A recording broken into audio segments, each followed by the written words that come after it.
Hey everybody, it's Dave TV live from in the woods. Thought I'd do a little hike in the woods today in my ratty camo pants. There we are. Get some fresh air and pontificate about the media biz in the Washington-Baltimore area on the 4th of May 2015. This is take like 6 or 7.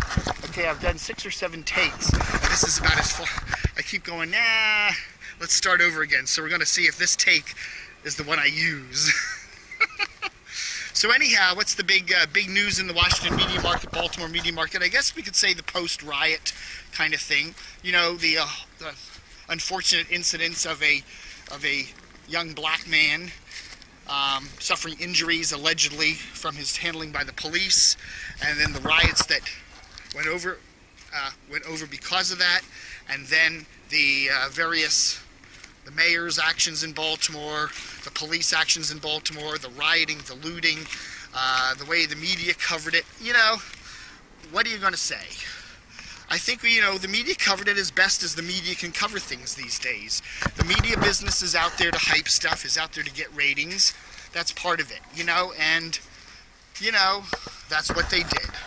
And I think we can sit there and second guess everything, but they do what they do. You know, Channel 11 and 13 had their copters up.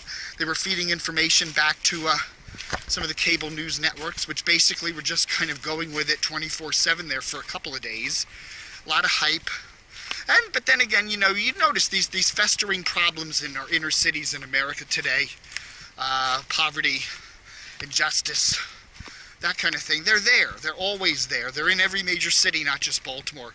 And it's interesting now how we're seeing, particularly the more long-form media, the Baltimore Sun and the Washington Post now, starting to more heavily look at these urban problems. You know, it takes a plane crash before the press starts to look at transportation safety or airplane safety. And it takes a couple of riots before they start to look at, you know, the problems in our inner cities. And I think, you know, I think the media does what it does, you know.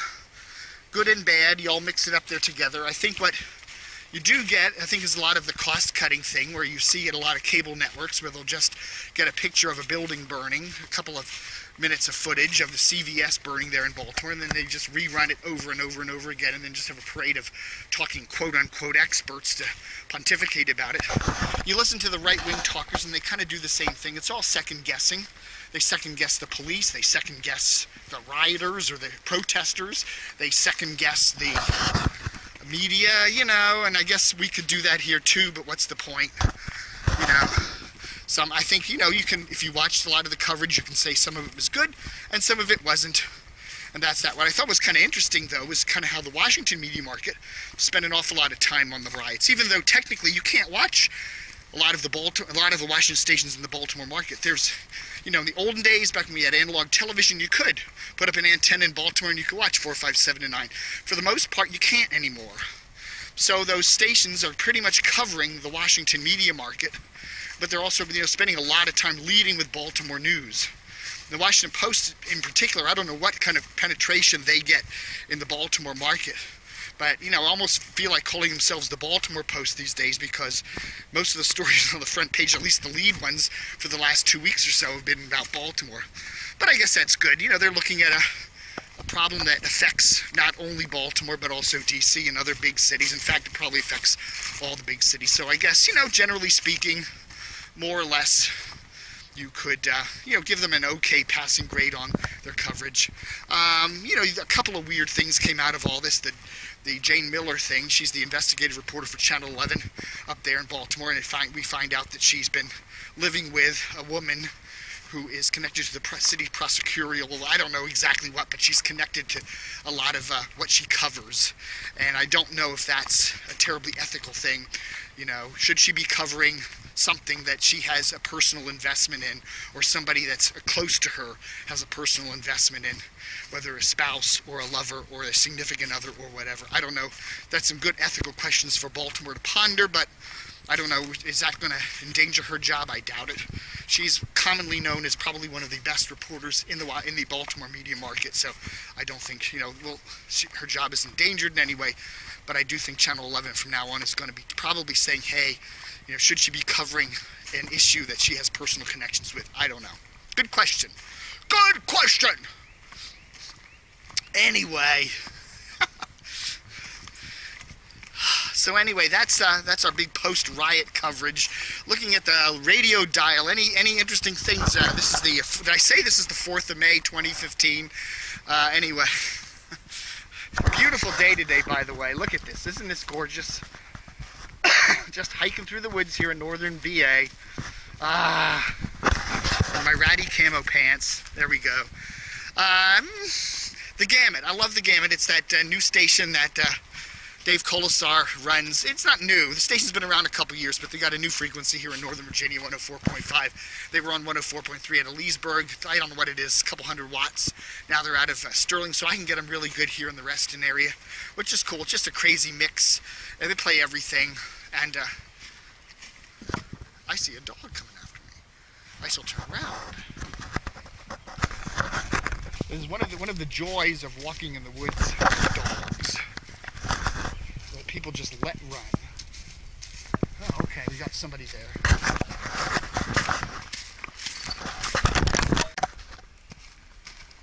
Sorry about that interruption, folks, but what happens when you do these walks is all of a sudden you come across a dog just kind of coming at you, and you're like, I hope there's an owner with that dog, and there was this time, and the dog was very friendly, but you kind of wonder, like, makes the hair on my head stand. People always say when I do these hikes, aren't you worried about the snakes and the rabid raccoons? No, I'm worried about the domesticated dogs that people allow to go with them on their walks, because those are the... Anyway, getting back to my little rant here. Radio business, locally, nothing much is going on. Praise 106.1, new station in Baltimore on 106.1. That's, again, a low-power signal, but it gets out.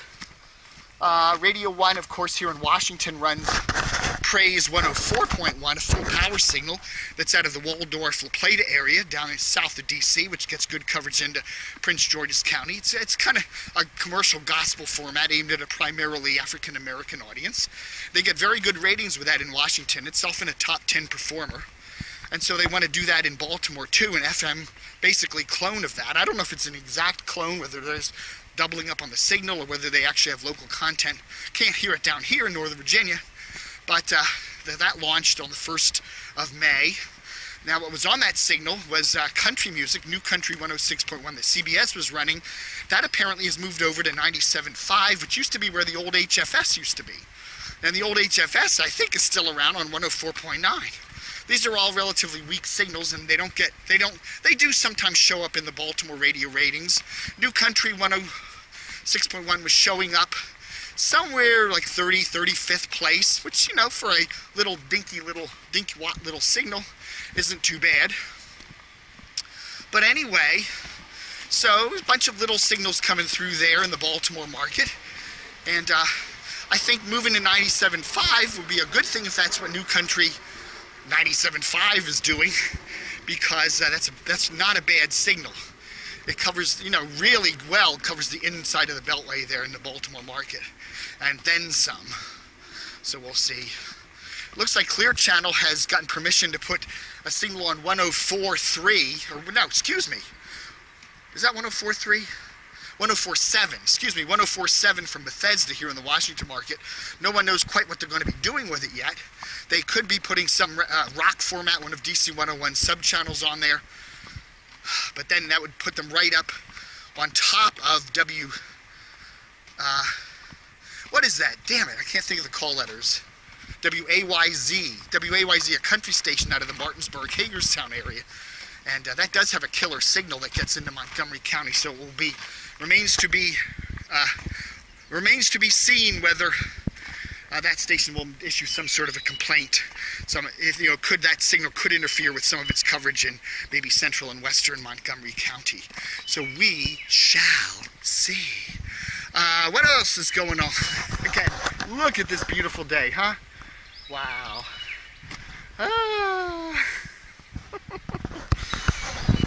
You know, I was thinking of WNEW the other day.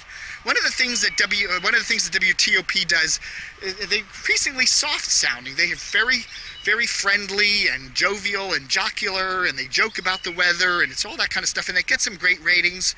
One of the ways that WNEW could differentiate themselves, you know, the CBS All-Newser that's been running for a little over 3 years that hasn't been able to get significant ratings traction up against Hubbard's WTOP, one of the things they should and maybe could do is say, hey, tired of the happy, friendly guffawing over there at WTOP, we're going to be the serious All-Newser, or the serious news talker. When our news is on, we're not going to sit there and, it's going to be hot today, hi there. You know, we're just going to give you the damn weather and you make up your mind whether it's good or not, yeah? I don't know. They ought to do something, again, need to differentiate themselves. And I think just a hard news staccato, here we're giving you the news without any of the BS. The news without the BS, WNEW. That may be the way to go. But again, do they listen to me? No, they don't. Why? I don't know. All right, folks. Anyway, thanks for watching Dave TV for the 4th of May, 2015. How's this? These ratty pants, aren't they cool?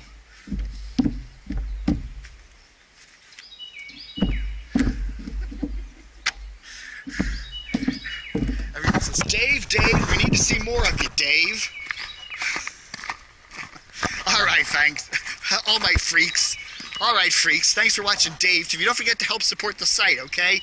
We're asking for $100 donations. That would give us enough cash to get us through the summer. You know, we're an independent site, and we're about a third of the way there. Almost at 60 now. 62, 61, 60. More. That's what we need more. We've got almost 40 donations, so we need about 60 more. So we've extended this little kind of thing, little donation thing into May. So, you know, again, if you can't make a $100 donation, any amount is welcome. Believe me, $15, $35, whatever you can afford is more than welcome. But if you can do 100, and just think, divide that by 12. How much is that a month? It's only $8 and change per month. You know, $8 and change per month. Can you afford that? If you can, just pop a check in the mail to Dave. The address there is on our support page. It's also right there on the little linky-dink thing, the little newsy thing on DCR TV. So thank you and help support the site. We're going to be hitting our 18th anniversary this fall. 18 friggin' years. All right, folks. Thanks for watching. Adios.